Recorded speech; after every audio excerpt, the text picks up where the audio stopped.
semua, salam damai dalam kasih Yesus Kristus. Pelajaran Hari Penekanan Pelayanan Wanita kita pada tahun ini bertajuk Kasih Ajaib Kristus Menguasaiku. Sebelum saya meneruskan pelajaran ini, mari kita berdoa. Bapa kami yang di surga, kami memohon Engkau mengutus Roh Kudus-Mu untuk menggerakkan hati dan pikiran semua yang mendengar dan membawa perubahan serta penyembuhan kepada setiap orang. Dalam nama Yesus kami berdoa. Amin. Biarkan saya memulakan message ini dengan bertanyakan beberapa soalan kepada Anda. Soalan yang pertama, bagaimanakah mengenali Kristus telah memberikan perbezaan dalam hidup Anda? Adakah Anda lebih berbeza pada tahun ini berbanding dengan tahun yang sebelumnya? Adakah kasih Kristus telah mengubah Anda? Sekiranya saya bertanya kepada mereka yang paling rapat dengan Anda seperti keluarga Anda, apakah yang akan mereka katakan tentang Anda? Mungkin soalan ini agak tidak selesa, tetapi kita perlu menjawabnya. Paulus menulis dalam 2 Korintus 5 ayat 14, sebab kasih Kristus yang menguasai kami. Versi King James mengatakan sebab kasih Kristus mendorong kita. Versi English Standard mengatakan sebab kasih Kristus mengawal kita. Versi Amplified mengatakan sebab kasih Kristus mengawal, menggesa, dan mendesak kita. Terjemahan The Message berkata, kasih Kristus telah menguasai aku. Setiap versi terjemahan ini menggunakan perkataan yang berbeza untuk menerjemahkan perkataan menguasai. Perkataan-perkataan seperti mendorong, mengawal, menggesa, dan mendesak digunakan. Kasih apakah yang boleh memaksa, mengawal, dan menggerakkan kita untuk bertindak? Mari saya kongsikan satu cerita. Susan yang berusia 34 tahun telah buta selama setahun disebabkan kesilapan diagnosis perubatan. Tiba-tiba dia tidak lagi dapat melihat termasuk wajah orang yang tersayang, yaitu suaminya Mark. Setiap hari dia mempersoalkan bagaimana ini boleh terjadi. Dia tertekan dan mempunyai hak untuk merasa pahit dengan perasaan yang penuh penyesalan dan kehilangan. Mark juga turut merasakan kesakitan istrinya dan merasa sedih dengan kehilangannya dan perjuangannya untuk mengatasi keadaannya masa itu. Dia berpikir, apakah yang dia boleh lakukan? Susan terlalu takut untuk bergerak sendiri. Oleh itu, Mark pergi bersamanya termasuk menaiki bus untuk pergi bekerja setiap hari. Tidak dinyatakan apa pekerjaan Susan sehingga dia masih boleh meneruskan pekerjaannya meskipun dia buta. Tetapi Mark berasa tidak dapat meneruskannya lagi karena ia melibatkan perbelanjaan yang tinggi dan sangat menyibukkan. Selepas dia menghantar Susan, dia kena menaiki bus yang lain untuk ke tempat pekerjaannya pula. Akhirnya, pada suatu hari, Mark memberitahu Susan bahwa dia harus mula menaiki bus sendirian.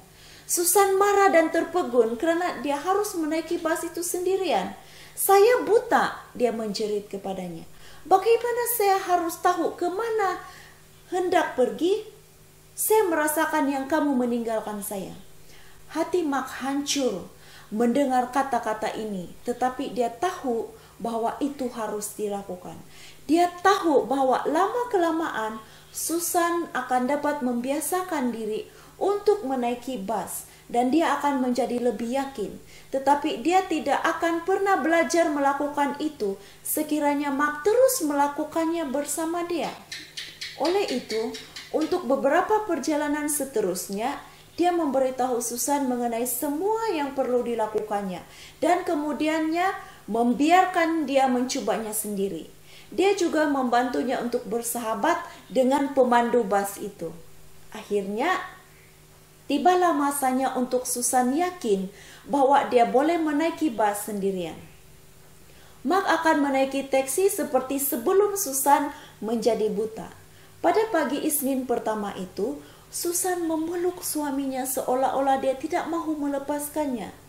Tetapi kemudian dia melepaskannya, berhati-hati menaiki bus dan pergi bekerja. Dia melakukannya setiap hari Isnin, Selasa, Rabu, Kamis. Setiap hari dia merasa lebih yakin dengan kemampuannya untuk pergi bekerja sendirian. Pada suatu pagi ketika dia membayar tambang bus kepada pemandu bus itu berkata, "Saya cemburu dengan kamu." Susan tidak pasti sama ada pemandu bus itu bercakap dengannya ataupun tidak.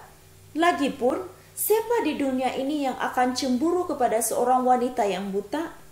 Dengan perasaan ingin tahu, dia bertanya pemandu bus itu, "Mengapakah kamu katakan yang kamu cemburu dengan saya?" Pemandu bus itu berkata, "Tentunya sangat baik untuk dijaga dan dilindungi seperti kamu." Susan tidak memahami apa yang dikatakan oleh pemandu bus itu dan bertanya, "Apakah yang kamu maksudkan?" Pemandu bus itu menjawab, "Kamu tahu, setiap pagi selama 1 minggu ini, seorang lelaki tampan berdiri di sudut seberang jalan sana, memperhatikan kamu ketika kamu turun dari bus. Dia memastikan kamu melintas jalan dengan selamat dan mengawasi kamu sehingga kamu memasuki bangunan pejabat. Dia kemudiannya memberikan ciuman terbang. Kamu seorang wanita yang sangat beruntung." Lalu air mata kegembiraan mengalir di pipi Susan. Karena walaupun dia tidak dapat melihatnya secara fisikal, dia selalu merasakan kehadiran Mark. Dia bernasib baik dan sangat beruntung karena Mark telah memberikannya hadiah yang lebih hebat daripada penglihatan, yaitu hadiah kasih. Kasih yang luar biasa. Kasih apakah yang akan mendorong seorang lelaki mendesaknya dan memaksanya untuk menjaga istrinya sedemikian rupa? Hanya kasih Tuhan. Kasih yang luar biasa. Bagaimana dengan kasih Tuhan kepada kita? Ya, kasih Tuhan kepada kita adalah jauh lebih luar biasa daripada kasih Mark kepada Susan. Kasih Tuhan menyebabkan dia mengutus anaknya yang tunggal ke dunia ini untuk mati bagi kita agar kita dapat kehidupan yang kekal. Tuhan telah memanggil setiap kita untuk mengongsikan kasih-Nya dengan dunia ini. Dalam pelayanan wanita kita berkata, "Sentuhi hati, jangkau duniaku." Perkataan sentuh bermaksud untuk menyentuh mereka yang memerlukan kasih dan penjagaan Tuhan disebabkan oleh cabaran-cabaran dan ujian-ujian yang kita hadapi dalam kehidupan. Disebabkan oleh perjuangan-perjuangan terhadap diri sendiri dan orang lain. Kita mungkin tidak mempunyai kasih untuk dikongsikan dengan orang lain. Tetapi sekiranya Tuhan tinggal di dalam hati kita setiap hari, kita akan mempunyai kasih itu. Yohanes menggambarkan kesan kasih Tuhan kepada kehidupan kita dalam 1 Yohanes 4 ayat 17 hingga 12 di bawah tajuk Allah adalah kasih. Mari kita rujuk Alkitab masing-masing. Kita baca dalam ayat 7. Kasih itu berasal dari Allah. Tuhan adalah sumber kasih itu. 1 Korintus 13 memberikan penerangan mengenai kasih sejati dan bagaimana ia harus ditunjukkan. Di antara frasa yang telah digunakan oleh Paulus untuk menerangkan kasih sejati adalah sabar, murah hati, tidak cemburu, menutupi segala sesuatu, tidak sombong, dan banyak lagi. Mungkin ada di antara Anda yang berpikir, siapakah yang mampu mengasihi seperti ini? Jawabannya adalah Tuhan boleh. Dan kita juga boleh sekiranya Dia tinggal di dalam kita. Kita tahu bahwa Tuhan boleh mengasihi seperti ini karena Dia berkata, "Aku mengasihi engkau dengan kasih yang kekal. Sebab itu, aku melanjutkan kasih setiaku kepadamu." Dalam Yeremia 31 ayat 3. Di sebalik masa lalu dan masa kini kita pergumulan harian kita terhadap dosa, atau berapa kali kita menggagalkan Tuhan, Dia masih mengasihi kita. Dia tidak berputus asa untuk mengasihi kita atau untuk membawa kita kepadanya. Mempunyai hubungan harian dengan Tuhan adalah penting untuk kita mengasihi orang lain sama seperti Tuhan juga mengasihi. Semua yang telah dilahirkan dalam keluarga syurgawi adalah secara khususnya ialah saudara-saudari Tuhan. Kasih Kristus mengikat bersama anggota-anggota keluarganya. Di mana saja kasih itu dinyatakan, hubungan ilahi sentiasa terungkap. 1 Yohanes 4 ayat 7 berkata, setiap orang yang mengasihi lahir dari Allah dan mengenal Allah. Dengarkan dua petikan pendek daripada Roh Nubuat yang menyokong message daripada Yohanes ini. Adalah tidak menyenangkan Tuhan untuk melihat manusia hanya melihat kepada keperluan diri sendiri, tetapi memejamkan mata kepada kepentingan orang lain. Petikan yang kedua, kasih Tuhan di dalam hati adalah satu-satunya mata air kasih terhadap sesama kita. Mari kita perhatikan kasih kita pula untuk Tuhan.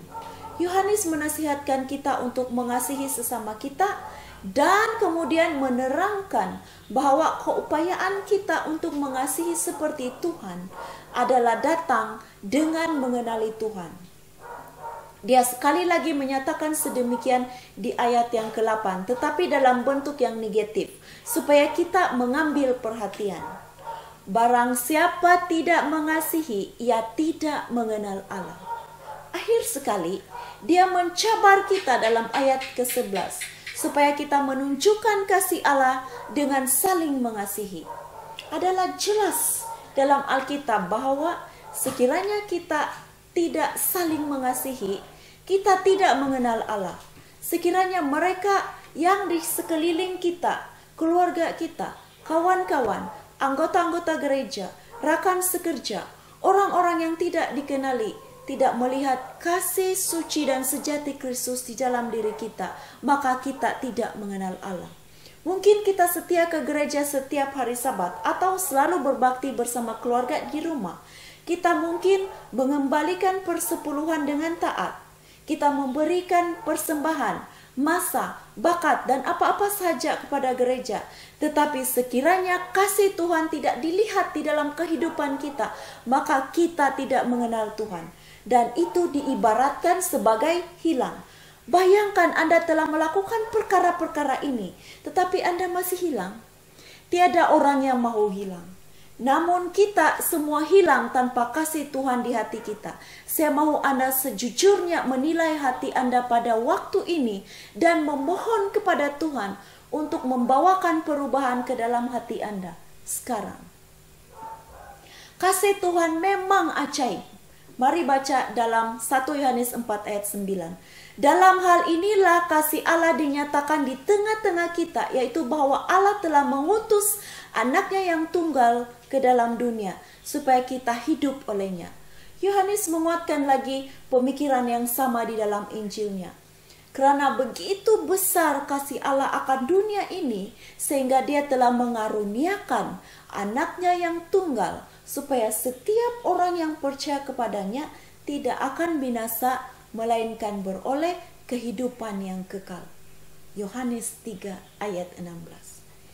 Kasih Tuhan terhadap kita adalah tidak terbatas, sehingga dia mendorong, menggesa, dan menguasai Yesus untuk memberikan pengorbanan yang besar untuk Anda dan untuk saya. Kasih pengorbanan itu adalah kasih yang luar biasa. Paulus memberitahu kita bahwa Tuhan telah memilih kita sebelum dunia ini dijadikan dalam Efesus 1 ayat 4. Fikirkan mengenainya. Sebelum kita dikandung, bahkan sebelum waktu bermula, Tuhan telah memikirkan Anda dan saya. Kasih Tuhan terhadap kita telah bermula sejak sebelum dosa pertama dilakukan, karena sudah ada satu rancangan untuk menyelamatkan kita. Kasih yang tidak terhingga itu adalah kasih yang luar biasa. Ellen White menulis, satu perkara yang penting bagi kita supaya kita boleh menerima dan memberikan kasih Tuhan yang mengampuni adalah untuk mengetahui dan mempercayai kasih Tuhan terhadap kita. Kasih yang mengampuni itu adalah kasih yang luar biasa. Disebabkan oleh kasih ajaib dan pengampunan Tuhan, kita sebagai orang percaya diharapkan untuk menunjukkan kasih kita terhadap orang lain. Yohanes mengingatkan kita dalam 1 Yohanes 4 ayat 11. Saudara-saudaraku yang kekasih, jikalau Allah sedemikian mengasihi kita, maka haruslah kita juga saling mengasihi. Lalu, bagaimana tentang kasih kita untuk orang lain? Buah-buahan tertentu digemari oleh orang-orang yang berbeza, dan setiap buah kegemaran disebut sebagai yang terbaik. Contohnya, buah mangga adalah buah yang manis dan berair, elok mata memandang dan sangat menggoda. Ada sejenis buah di Asia Tenggara ini yang digemari oleh ramai orang. Kamu tahu buah apa? Ia dipanggil sebagai buah durian. Walau bagaimanapun, buah ini mempunyai bau yang kuat dan tidak menyenangkan. Ramai orang yang tidak akan mencobanya karena baunya yang sangat kuat. Ianya sangat tidak menyenangkan sehingga hotel-hotel tidak akan menyajikan buah ini. Dan para penumpang tidak dibenarkan menaiki kapal terbang dengan membawa buah ini karena baunya yang tidak menyenangkan. Namun, orang berpendapat bahwa rasanya manis dan sedap. Apabila kita berpikir untuk mengasihi orang lain, kita berhadapan dengan berbagai cabaran. Sebilangan orang adalah seperti buah mangga. Kita mengasihi mereka pada pandangan yang pertama. Kita seronok apabila mereka berada dengan kita. Walau bagaimanapun, sebilangan orang adalah seperti buah durian. Selalunya, mereka mempunyai tabiat yang tidak menyenangkan. Adalah sangat sukar untuk mengenali mereka dan kadang-kadang kita berlari untuk ke arah yang lain apabila kita bertemu dengan mereka yang seperti ini. Tetapi setelah kita bertahan, kita akan mendapati perkara-perkara yang baik mengenai mereka. Tuhan dapat menggunakan pengaruh Anda dan saya untuk melembutkan hati mereka. Apakah doa Anda setiap hari? Adakah supaya Tuhan mengubah orang lain? Atau adakah Tuhan, ubahlah aku?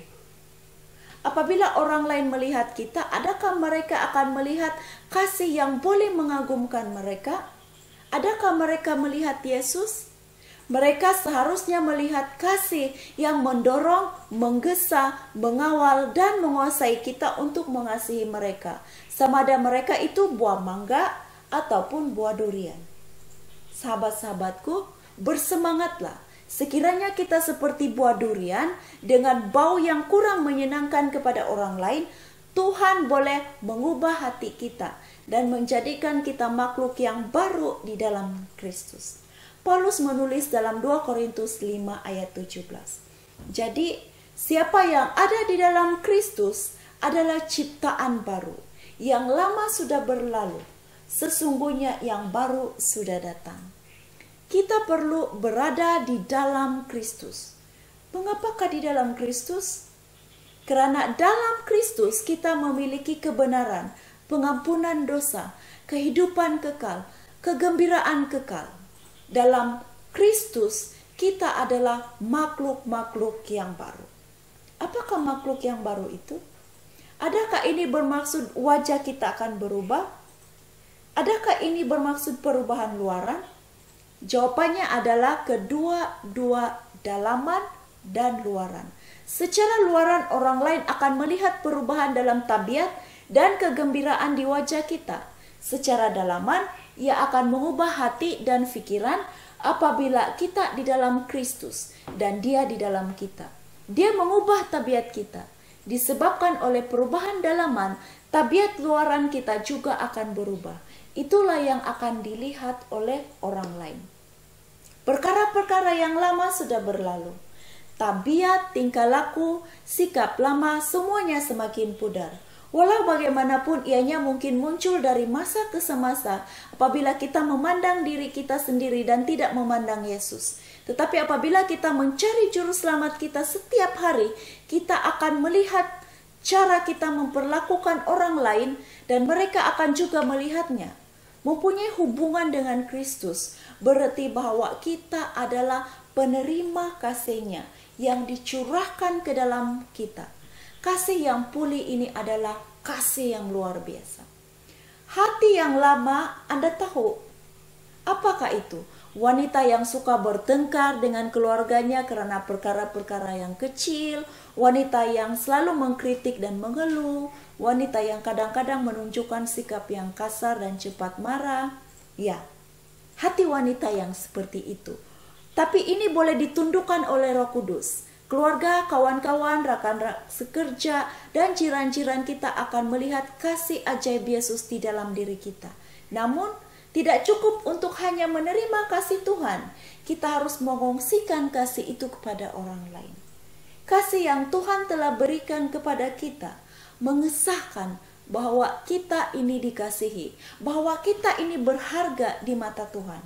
Ketika kita mengungsikan kasih itu dengan orang lain, mereka juga akan mengetahui bahwa Tuhan mengasihi mereka dan melihatnya sebagai seorang yang berharga.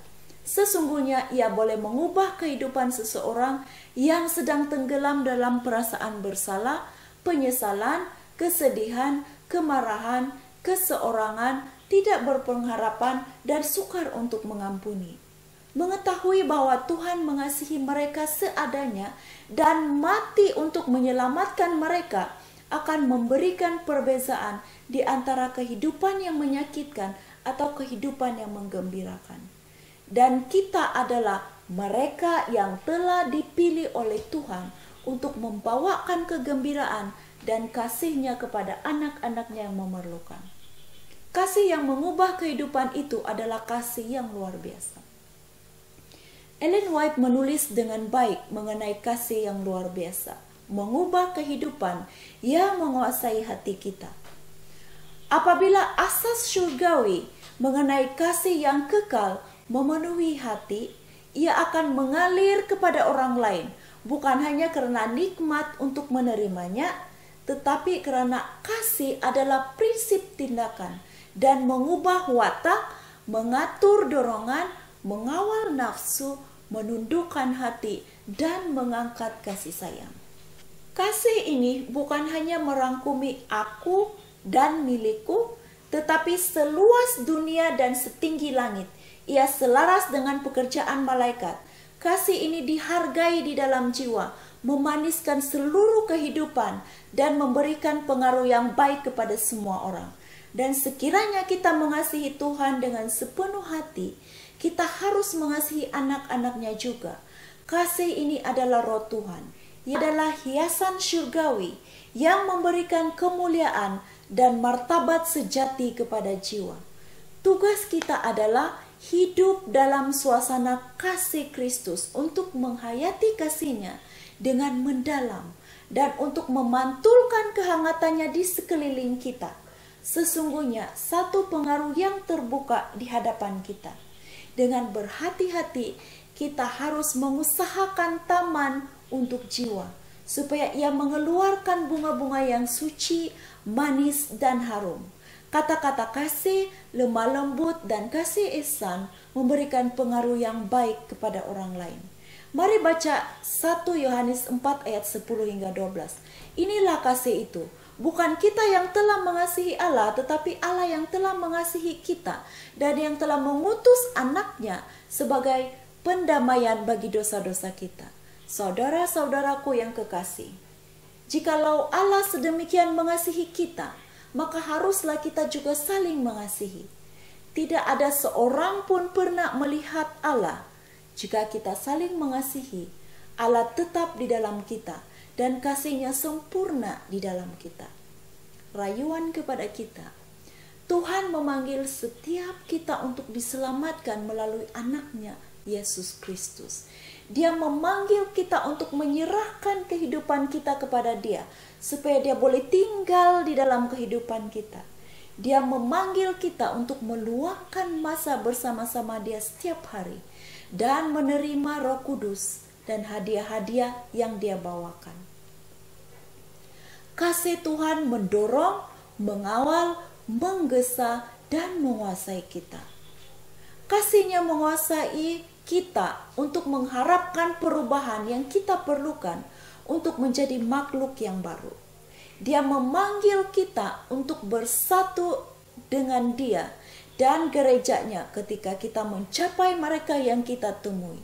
Mereka yang memerlukan sentuhan kasih Tuhan di dalam kehidupan mereka. Ya, saudari-saudariku, setiap hari Tuhan memanggil kita untuk menerima kasih-Nya dan untuk memberikan kasih-Nya kepada orang lain yang kita temui. Dan untuk itu, Tuhan memerlukan para wanita. Wanita-wanita yang sepenuhnya berserah kepadanya setiap hari. Wanita-wanita yang mengasihi Dia dan bersedia untuk memberikan kehidupan mereka sebagai pengorbanan pujian kepada Tuhan. Wanita-wanita yang meletakkan Dia sebagai pertama dalam kehidupan mereka. Dan ini bermaksud yang terutama sebelum suami, anak-anak, keluarga, kawan-kawan, pekerjaan, dan semuanya. Tuhan yang pertama. Wanita-wanita yang mempelajari firman Tuhan dan dipimpin oleh Roh Kudus. Dan wanita-wanita yang sentiasa bersedia untuk melayani orang lain. Sekiranya Anda mahu menjadi wanita-wanita seperti ini, yang dikuasai oleh kasih ajaib daripada Tuhan, mari kita berdoa bersama-sama. Bapa kami yang di surga, terima kasih di atas pelajaran yang telah Engkau berikan kepada kami sebentar tadi. Terima kasih kerana telah mengingatkan kami sekali lagi tentang kasih-Mu yang begitu sejati dan ajaib terhadap kami. Bapa, kami para wanita memohon agar kami menjadi wanita-wanita yang sepenuhnya sentiasa berserah kepada-Mu setiap hari. Wanita-wanita yang mengasihi Engkau dan bersedia untuk memberikan kehidupan kami sebagai pengorbanan pujian kepada-Mu. Kami mau meletakkan Engkau sebagai yang terutama di dalam kehidupan kami. Kami juga mahu mempelajari firman-Mu dan dipimpin oleh Roh Kudus panjang masa. Kami juga mahu menjadi wanita-wanita yang sentiasa bersedia untuk melayani orang lain. Bapa, kami juga memohon kekuatan daripada-Mu, sehingga kami dapat terus kuat. Kami dapat saling mendoakan di antara satu dengan yang lain, sehingga kami dapat melakukan yang terbaik di dalam kehidupan kami. Bukan saja terhadap keluarga kami, tetapi terhadap orang lain. Terima kasih kerana apa saja yang kami lakukan dapat menjadi berkat di dalam keluarga dan juga kepada masyarakat lain, kerana Engkau sentiasa berserta dengan kami untuk memampukan kami melakukan semuanya itu bersesuaian dengan kehendak-Mu. Terima kasih Bapa kerana mendengar dan menyempurnakan doa ini. Dalam nama Yesus kami berdoa. Amin. Itu saja pelajaran kita hari ini. Terima kasih di atas perhatian semua. Tuhan memberkati.